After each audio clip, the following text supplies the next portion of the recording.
What is up, Africans? It's Chris, and we're here for another Black Book Review. We're here to sharpen the steel, and what I mean by that is, if you're tuning into my channel, my goal is to not only develop you, but develop myself into better leaders and better quality people. And this book that I'm about to recommend to you will do just that. First of all, let's talk about the title of the book that I'm about to review. The title, you may have heard of this, is called The Power of Discipline, No Excuses. Today we're going to talk about excuses and people who use them. First thing, you need to realize that you are the sum of the top 5 people you hang around. People who want to be associated with me, I've listened to them and I've noticed that some people like to create excuses for the reasons that they're not doing well. All right, and I don't know why they do it. I don't know if it's to save face. I don't know if it's just a way of coping with the fact that they're not doing well. But to me, it's personally irritating. I had a student who was walking with me and he was telling me the reasons he felt he was failing, and none of the reasons involved him. They involved the fact that traffic was heavy and he could never get to class on a consistent basis. They involved the fact that he had to work 40 hours a week just to support himself. They involved the fact that he's an entrepreneur and that he didn't have time to study. All right, so check this out. Those are all excuses to why he's not doing well. He didn't claim any personal responsibility to why he's not doing well in school. Everything was external. Everything, the world seemed to be acting on him. And you might have encountered people like that. You might be one of those people like that. It's easy to get into this cycle where we like to complain and we like to blame the world and the environment for our current predicament, which a lot of times is not true. Let's start with the readability of this book. The readability of this book, extremely easy. What I mean is 10 being the hardest, 3 being the easiest. I give this about a 3. You know, maybe 8th grade reading level. But the content in this book is amazing. I would say that it's hard for you not to read this book and not have a paradigm shift, not have a perspective shift, if you internalize what Brian Tracy wrote in this book. Brian Tracy attacks the attitude of irresponsibility. And what that means is that everyone is responsible. Now let's break that word down. Responsible. You can't control what the world gives to you, but you can control how you respond to that input you get from the world. So let's say you're driving to work. I need to call you back. All right. Let's say you're driving to work and you get a flat tire and you're late to work. There's 2 ways to respond to that incident. There's 2 ways to respond to that situation.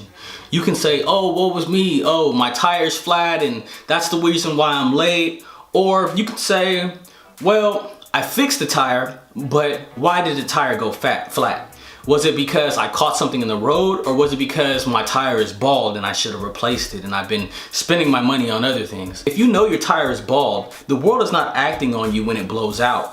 If you know your tire is bald, you kind of are responsible for that situation, even though you didn't wake up and know you were going to get a flat tire. Okay, so that's what I mean about irresponsibility. If I get a bad grade in school, most likely it's because I didn't do A, B, or C. I can kind of say, oh, you know, math is hard. That's my worst subject. You know, my teacher had a bias against me. And these things may be true, but at the same time, I have to ask myself, what did I do? How did I respond? And that's what this book does. It gives you the tools to look within yourself to respond to situations so you can take responsibility. Remember, you are responsible. You can control how you respond to certain situations. All right.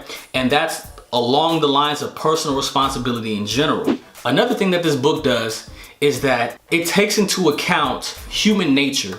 So what it means is that I try my hardest when I do something to not complain about it. What I mean is, you know, waking up in the morning to exercise, doing hard tasks, yard work, X, Y, and Z. I try my hardest not to complain. Or when something bad happens to me, I try my hardest not to make an excuse. I realize that, you know, we are all humans and sometimes we get trapped because sometimes we make excuses subconsciously. It's so ingrained into us to make an excuse, to complain, to do these things that we do it subconsciously. If you realize that you're doing that after you've read this book, the book has a method to readjust. So if you fall back off the horse of taking responsibility, of not complaining, get back on that horse. Don't just throw your hands up and be like, okay, woe is me, it's over with. Who should read this book? The type of people. So the type of people that should read this book are people who are concerned with the quality of person they become, not the type of material assets that they can accumulate, because those things will come with you sharpening your skills, but the quality of person you want to become.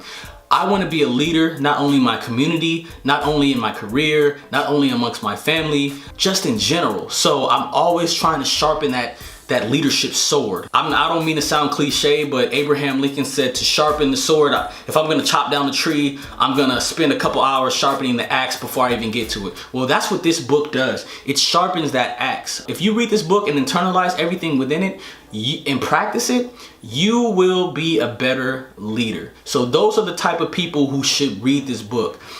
People who are trying to be better leaders in their community and in their family. This book is 293 pages long. It is a decent read. It's not too long of a read, and I say this because the reading level is so easy. You can fly through this book.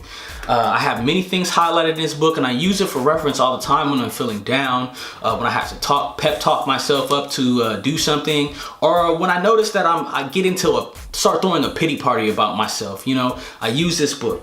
One thing that I'm gonna leave you guys with before we end this video is to take 100% responsibility to everything that happens in your life. Even if you're not responsible, you are still responsible, meaning you can still control how you respond to that thing. All right, you can respond positively, you can respond negatively, even though that thing still happened to you, but just know you are always in control. All right guys, it's been real. Thank you for tuning in with another Black book review. Please make sure you like and subscribe, and if you're interested in the t-shirt that I'm wearing, the link is in the description. Peace.